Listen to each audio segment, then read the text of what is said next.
Like a Girl personal training, and this is the third, I believe, video of my Q&A series. So again, if you don't know me, I am a personal trainer and I started my own personal training business called Fit Like a Girl here in Edmonton, Alberta. I do both in-person as well as online training, as well as I really just want to help people to be able to achieve their goals and just start to cut out all the bullshit and all the noise that is in the background of the fitness industry, and just be able to streamline things and make your life easier for your own goals.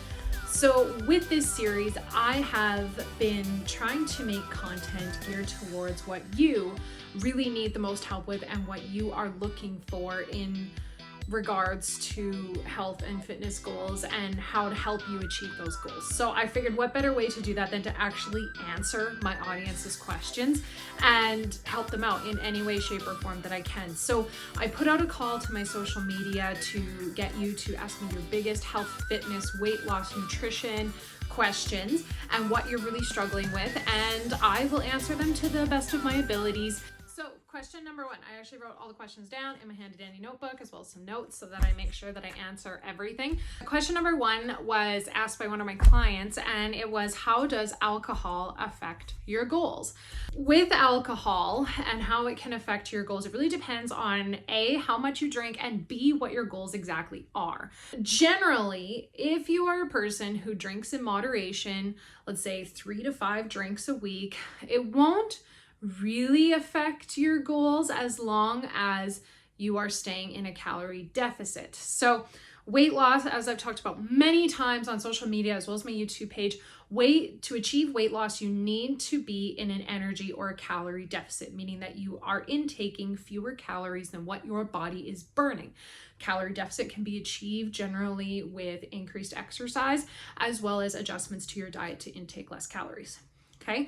How alcohol can affect this is alcohol basically has empty calories, meaning that it has minimal nutritional value for the amount of calories that it is. And generally, alcohol usually per drink starts out minimum around 100 calories. Some can be less, some can be more. So it can affect weight loss in that it is easy to overconsume alcohol to push yourself out of a calorie deficit. Even if you're just having 1 or 2 drinks a night, if you are having 1 or 2 drinks that are either really high in calories or you're adding them on top of your daily calories, it can easily push you out of that calorie deficit. That being said, if you are tracking your alcohol calories and you are accounting for those calories being included in your daily diet, you can lose weight while drinking alcohol. That being said, should you save 500 calories every day so that you can have 3 or 4 or 5 glasses of wine? No, it's not recommended. Don't do that. But you can have, say, 1 or 2 drinks a night or 3 to 5 drinks a week in moderation and still achieve your goals. Yes. Now, where alcohol can start affecting your calories is when you're drinking in excess or you are binge drinking. Now, I have seen this with my own clients where they swear to God that they are being super meticulous with their calories, they're on point, all these things, but then what they forget is that Friday night they go out and they'll have 2 bottles of wine or they'll drink a case of beer or whatever, and that can A, easily throw you out of a calorie deficit because it's a lot of calories in alcohol, and B, generally, when you're drinking that much, you have poor food choices that go along with it. Lots of times if you're going out and getting drunk on a Friday night, you're also ordering in, or you're going out to McDonald's on the way home, those types of things. Other things that can be affected by drinking too much calories is generally if you are hungover the next day, you feel like garbage. Generally, when we're hungover, we don't want to eat healthy. You want McDonald's and greasy food and all these things.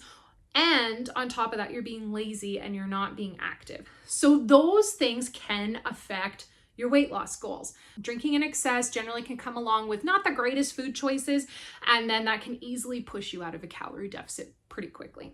There has been some studies when I was doing some research on this that was showing for men, mostly men this affected, if they are drinking alcohol in excess or excessive binge drinking, those types of things, alcohol can actually lower your testosterone levels, which for men can affect muscle growth and can affect weight loss. So that's something to consider if you're a male and you're drinking a lot and you're having trouble losing weight. Alcohol could be part of the problem. It didn't really show that same effect in women, but just for men, it generally lowers their testosterone levels, which can make weight loss or muscle gains harder. So those are some things to consider when it comes to alcohol and weight loss. Again, if you're drinking in moderation, 3 to 5 drinks a week, or, you know, 1 a night, but you're counting it into your daily calories, generally not going to be too much of a problem. If you're binge drinking in excess, drinking a bottle of wine a night, yeah, that can start to cause some problems in your weight loss goals. So something to consider. Question number 2 is, I know fruit doesn't make us fat. Good, you've been watching my stuff. But should we worry about the sugar content in fruit? Now, I'm pretty sure that you already know the answer to this question, but I'm going to talk about it anyways. No, for the love of God, stop worrying about fruit and the sugar content and all these things. Yes, fruit is naturally sweet. It does have natural sugars in it, which makes it sweet. This also goes along with types of vegetables like carrots and potatoes, sweet potatoes. Peppers also kind of fall in line with these types of things where they're naturally sweeter foods because they have natural occurring sugars in them. Stop worrying about the sugar in fruit. It is not a big deal. It is not going to make your insulin levels spike. It is not going to cause all these problems. It's fruit. Fruit has so many amazing nutritional value to it. It has fiber. They're low calorie. They have antioxidants and nutrients and vitamins and all these amazing things. Stop worrying about the fucking sugar in it. Eat fruit. If anything, people need to start eating more fruit. So no, not a big deal. This is going to be a very quick answer. If you are starting to worry about the sugar content in fruit, you're really overthinking this whole thing. If anything, you need to worry more about the sugar content in foods like muffins and cereals and all these other things. Worry more about that and focus more on eating whole foods like fruit and vegetables and all these things. Stop overthinking it. Question number 3 is a really good question, and a lot of women struggle with this. So I really am glad that this was asked. Literally reads, help, I have hit menopause. Any tips for losing weight when it is now harder to lose weight than it was before?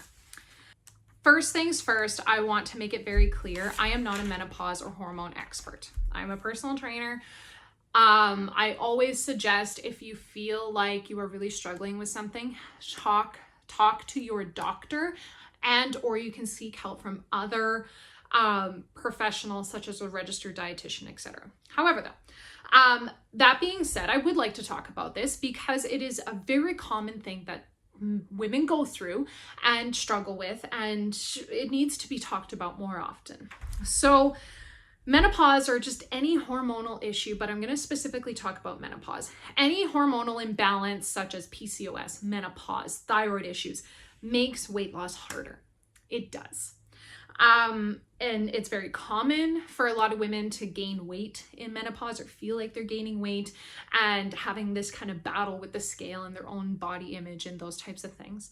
So when it comes to weight loss, even with menopause, even with PCOS, even with thyroid issues, the same rules still apply. You still have to have an energy deficit to lose weight, energy deficit or calorie deficit to lose weight. That rule applies no matter what. However, hormone imbalances such as menopause and all these other types of things that come along with menopause can make getting into an energy deficit harder. Generally, when a woman is going through menopause, your estrogen levels drop. That change in hormone can cause you to gain weight, and especially in the midsection area. A lot of women will notice after they're going through menopause or they're around perimenopause, which is just before you go into actual menopause, that they start to gain weight around the midsection especially. And that is due to this hormone shift that causes you to gain weight more so in that area. And you'll also, women might gain more visceral fat, which is fat that surrounds our organs. One other thing that women might find when they go through menopause is they experience more insulin sensitivity, again, just due to the hormone changes. It doesn't mean that you have to give up carbohydrates, which is a common misconception when people go through insulin sensitivity, is they believe that they have to give up all carbohydrates. No, you don't. That is not true. But it's just something to be more aware of. There is hormone therapies, and this is why I say, like, talk to your doctor if you're experiencing a lot of really negative symptoms when it comes to menopause, where it's hard to even function. Like, I know a lot of women have really bad hot flashes, or their sleep is affected, they get legitimate depression, anxiety, these types of things. Talk to your doctor, because there are hormone therapies out there that can help, or there's other medications, those types of things that can help. So if you're experiencing a lot of really negative symptoms, that can be something to talk to your doctor about. And that being said, because of these negative symptoms that happen in menopause, such as your sleep is now disturbed, lots of women get restless leg syndrome, which makes it hard to sleep, depression, anxiety can happen when you're in menopause because of the hormone changes, as well as hot flashes. All these negative symptoms can lead to increased weight. Now, how does that happen? Well, a lot of times those symptoms can lead to increased stress levels. Increased stress in your body leads to an increase in cortisol. Cortisol can affect our bloating because it affects how much water we retain. It can affect your metabolism, those types of things. So that can lead to an increase in weight during menopause, as well as obviously depression, anxiety, stress levels going up can lead to poor food and nutrition choices. You're less likely to want to work out, those types of things, which can also lead to weight gain. Things to consider when you're going through menopause. Number one, watch your alcohol intake. Alcohol intake can A, lead to empty calories, B, can lead to bloating, as well as stress and alcohol don't necessarily go hand in hand. So one thing to consider is alcohol intake. One other thing to really consider doing to help with weight gain and to stay in shape is to start strength training. I'm talking strength training, weight training. I'm not talking about just running. Those types of workouts are great, but in addition to strength training. Now, how strength training can definitely help with menopause is number one other symptom of menopause. And as we get older, just as human beings in general, we lose muscle mass. Strength training throughout perimenopause, during menopause, after menopause is fantastic to help not only maintain your muscle density, which if you have increased muscle mass, it helps increase your metabolism, which makes it easier to be in a calorie deficit. You're also staying more active, which is always good, but it also helps bone density. We all know that as we get older, our bone density decreases. Weight training and being active helps keep your bone density up, along with things like vitamin D, proper nutrition, all those other types of things. So that would be my biggest suggestion, is if you're not already strength training or weight training 2 to 3 times a week at least, I would start doing that. You don't have to go crazy, but I would definitely recommend beginning some strength training, weight bearing exercises to help build more muscle mass, to be able to achieve that calorie deficit, as well as just help you as you get older. Generally, one other thing that women who are going through menopause is we're less active as we get older. So if we can keep being active and keep our activity up, that will play a big role in helping the weight gain as well as helping weight loss. One other thing to consider is, again, your stress levels. So making sure that you are speaking with your doctor if you're having issues with depression, anxiety, if you're having trouble sleeping at night, if you are feeling overly stressed, those things can affect it. So definitely getting some help if you really feel like your stress levels are really high, or you're experiencing depression, anxiety, sleep issues, those types of things. One other thing to consider is watch your consistency when it comes to nutrition and exercise. Now, you are experiencing some hormone issues that are kind of fighting against you when it comes to weight loss, or just even maintaining your weight. You might need to be a little bit more consistent than you think that you're being. I'm not talking that you have to be 100% on track all the time, every day. You can never, ever have any fun. I'm not saying that. What I am saying is that you might need to pay more attention to your consistency. A lot of people really think that they're doing the 80-20 rule, where they're 80% on track and 20% living a little.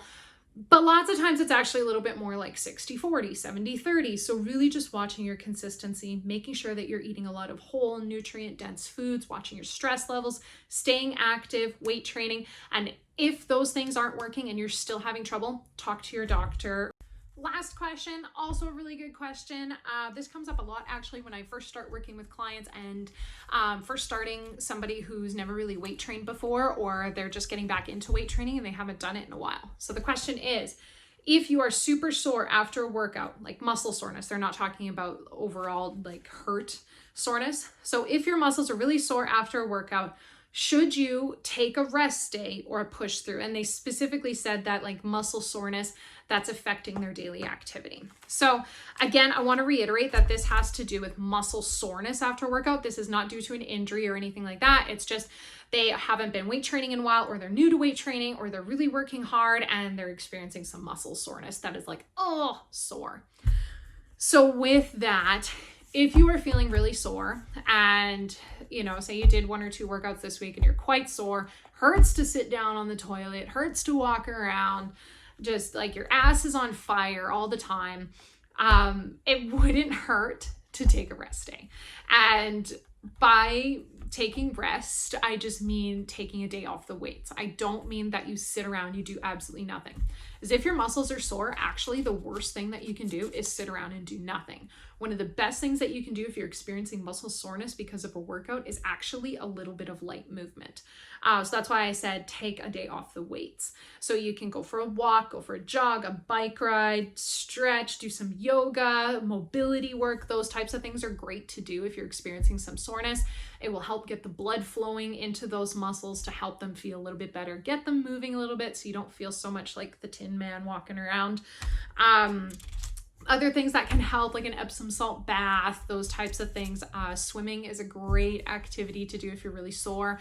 Those types of things that can really help. So yes, if you're really, really, really sore after a workout and you're supposed to train the next day, but you're feeling like, oh, maybe I should take a rest day. It's not going to hurt to take a rest day. It's totally okay. Do some form of activity just to get yourself moving and feeling good. But no, you don't have to suffer through another workout. If you're feeling like you're dying, take a rest day, go again the next day. So those are the questions for today. I really appreciate everybody who asked me these questions. They were really fantastic questions, and I'm actually really enjoying doing this series. So thank you so much for this. It gives me a lot of great ideas as to how to help more people, and as well as I've had a lot of people message me with my other videos being like, hey, I had that question too, or like, oh, I'm so glad that somebody asked that because I've been wondering about that. And that makes me really happy to know that these are helping people. So I just wanted to say thank you so much again for watching. If you haven't yet, please hit that subscribe button below so that you can stay up to date with my videos as they come out. You can also check out my other YouTube videos, such as my Cut This Shit series, where I go over a bunch of myths and fallacies when it comes to the health and fitness industry. Thank you so much again for watching. I will see you next time with my Q&As.